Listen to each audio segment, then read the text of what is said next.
everybody, JC here with another T&I toy review. And for today's review, I'm going to be taking a look at the brand new DC Comics Icon 6-inch Batgirl figure from DC Collectibles.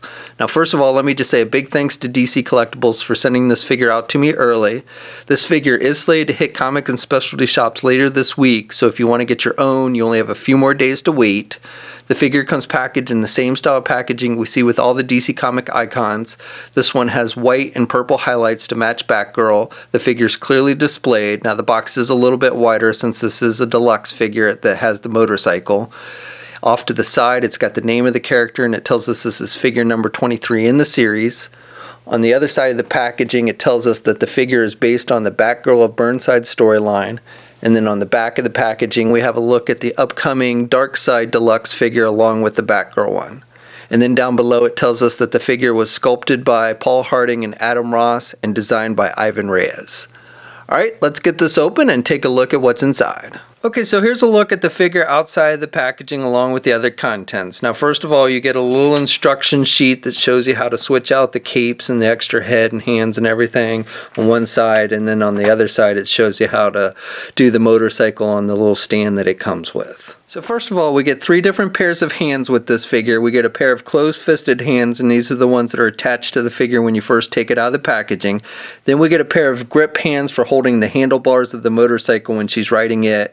And then we get a pair of hands. The right hand is a grip hand for holding the grapple gun that she comes with, and then the left hand is just kind of an open hand. And switching out the hands is easy on this one. You just pull off the hand you want to replace. You've got the little peg that's attached to the hand, and then the hole on the arm, and then you just slide in the hand you want to replace it with, and it'll fit nice and tight.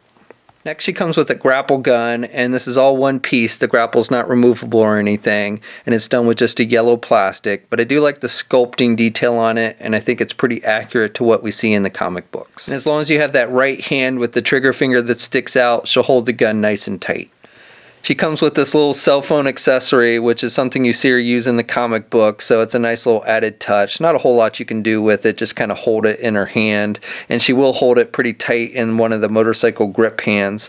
One side of the phone is just done with a black plastic, and then the other side is done with a light purple type plastic, and you can see on the one side you got a little circle sculpted on there. I think that's supposed to be like a little flash or something, because you see her take pictures with her phone in the comic book. The figure comes with 2 different head sculpts. The one that's attached to the figure when you first take it out of the packaging is the regular one.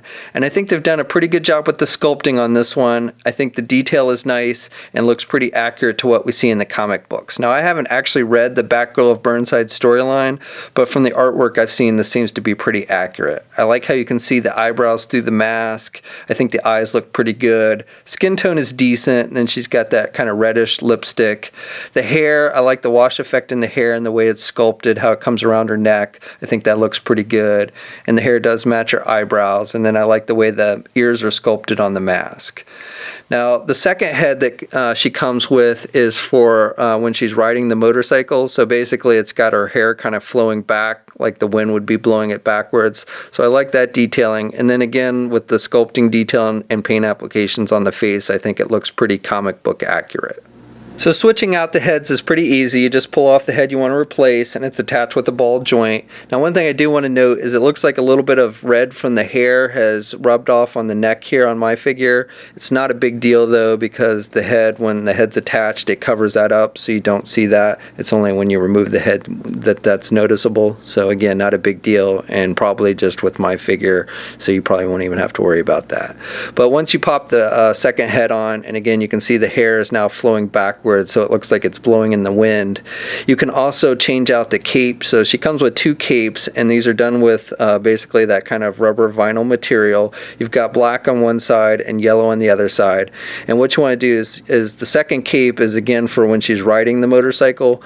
So to switch out the capes, you just basically just pull the cape off. It's attached, there's a little peg on her back here, and then the little hole on the cape, and then you just replace it with the second cape. And the second cape, the hole is angled so that the cape is sticking outwards. So again, just like with the hair, it looks like it's flowing in the wind. The final two accessories are the accessories that make this a deluxe figure, and it's her motorcycle and then a base to hold the motorcycle. So first of all, the base is done with just a plastic, a dark, almost black looking plastic, and you've got some beige color mixed in, looks like dirt on the asphalt or something, and they've sculpted all these cracks in it, so again, it looks like asphalt. And the base itself is kind of shaped, almost looks like a foot. And then you've got these semi-translucent plastic pieces that are attached to it, and these can rock back and forth a bit, and these hold the wheels of the motorcycle, and they rock back and forth, so you can kind of do the motorcycle in different positions, which is kind of cool. And then the motorcycle itself, it's done with a purple metallic paint. So you've got a lighter purple metallic paint throughout most of the bike, and then you've got some spots that have a darker metallic purple.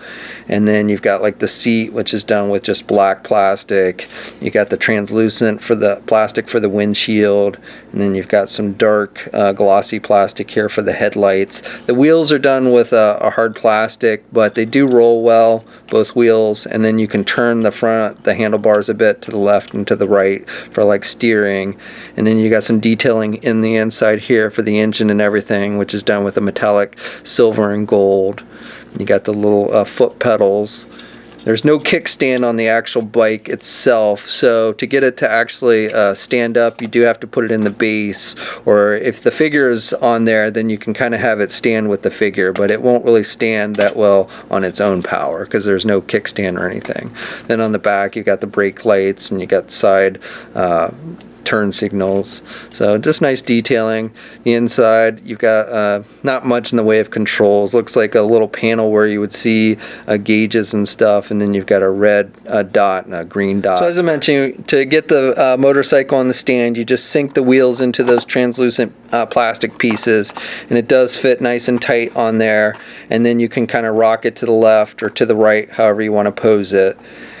And then to get the figure on there, what you do is first you want to make sure that you have the handle holding grip hands for the motorcycle, and then you can do the head with the hair flowing back and the cape flowing back if you want. That's really kind of extra detail. You can have it with the regular head and cape if you want to, but if you want it to look like the cape is flowing in the wind along with her hair, you want to do the alternate head and cape. And then just have her grip the handlebars, and she does that nice and tight, and then just kind of position the feet so they're up against the pedals, and you can see she fits on there pretty good. To get her to look forward, you kind of have to bend her back a little bit there at the ab crunch joint. The head articulation's not quite good enough to get her to look straight ahead, but she looks good forward pretty good and fits on there pretty nicely. Now, you can see that there's enough room on this, you could actually get a second person on the bike. You'd probably want to have the regular cape and head if you want to put a second person on the bike, but there is enough room there that you could get two people riding on it. And then with the figure on there, you can get the bike to stay up if you put the foot down, so she's holding it up just like a real motorcycle. And just to show you, I've added a second figure on the back, just to show you that both figures do fit nicely. So I've added the Icon's Harley Quinn figure, so Batgirl and Harley are going for a little ride. So for the rest of the figure, I think they've done a nice job with the sculpting detail on it. Like with the head sculpt, I think they've done a good job with capturing the character's likeness from the comic book. She's got this purple outfit, and I like the little details like the metallic silver for the zipper on the front here, and she's got the yellow bat symbol, which is sculpted on there, and that looks pretty good. And then you've got this line work also sculpted throughout the outfit, which I think looks good. She's got the yellow gloves. She's got this belt with the which is done with just it's a separate piece, and again it's done with that kind of rubber type material. Now they've included, there's a little peg on the belt, so you can actually clip it into the figure, or you can have it just kind of fit loosely on it, however you prefer. But when you're putting her on the motorcycle and stuff, that'll come out and move, so it gives the figure some more flexibility, which is nice. And I like how the pouches are sculpted on the belt. I think that looks good. And then she's got this little strap around her right leg, and that's actually sculpted on the figure. It's not part of the belt. And then on the back, again, she's got the cape, which I think looks good. And underneath there, it's just the purple. And then she's got the black striping that goes down her leg. And then I like the shoes. She's got the shoelaces sculpted on there with the black shoelaces, and then the rest of the boots are yellow. You've got the little tab up here on the top of the boots, a nice detailing, and then the black soles. So I definitely like the boots and how they look on the figure. So this figure stands at just about 5 3/4 inches tall. Here's a comparison with the Icon Superman, Batman, and Joker figures, and while I think Batman is a little bit on the short side, the others seem to be in pretty good scale. Comparison with a couple other different 6-inch scale figures, so we've got the Mafex Dawn of Justice Wonder Woman and the Marvel Legends Age of Ultron Black Widow figure. And just in case if you were wondering, yes, your Marvel Legend figures can fit on the motorcycle. And then finally, here's a comparison with the other 2 Icon female figures that have been released in this line, Atomica and Harley Quinn. So for articulation, she can turn her head to the left and to the right, and the hair really doesn't affect that movement. And you can also pivot the head a little bit to the left and the right as well. She really doesn't have much in the way of back and forth movement though, and the same goes for the alternate head. Arms attached with your standard ball hinge joint at the shoulder, so she can get her arm out good, and she's got good rotation there at the arm. She's got rotation at the bicep. She's got a double hinged elbow, so she can bend her arm really good, and then she's got rotation at the wrist and hinges on the hand, so good up and down movement with the hands. She has a midsection joint, so she's got rotation there at the midsection, and she can kind of pivot to the left and the right, and she can crunch down a little bit there and look back a little bit. But then she also has an actual ab crunch type joint, so she can crunch forward even more there and then look back, which is nice for like the motorcycle riding poses, especially since the head doesn't really tilt back that much. She doesn't have a true waist swivel though.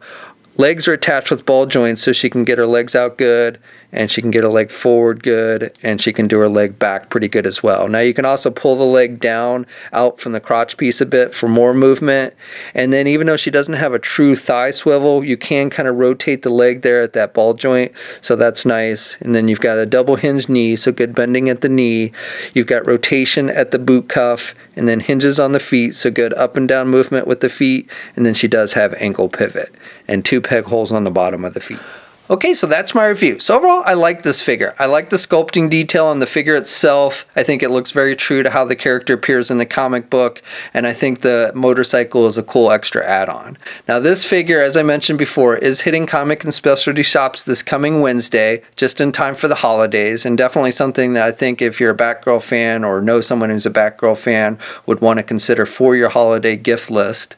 We'll have a full image gallery up at toynewseye.com. There'll be a link in the video description below. As always, leave a comment, let us know what you think. If you're so inclined, please like the video. Also, if you haven't already, please follow me on my Facebook, Twitter, and Instagram accounts. I'll have links to those in the video description as well. And until next time, I'll catch you later.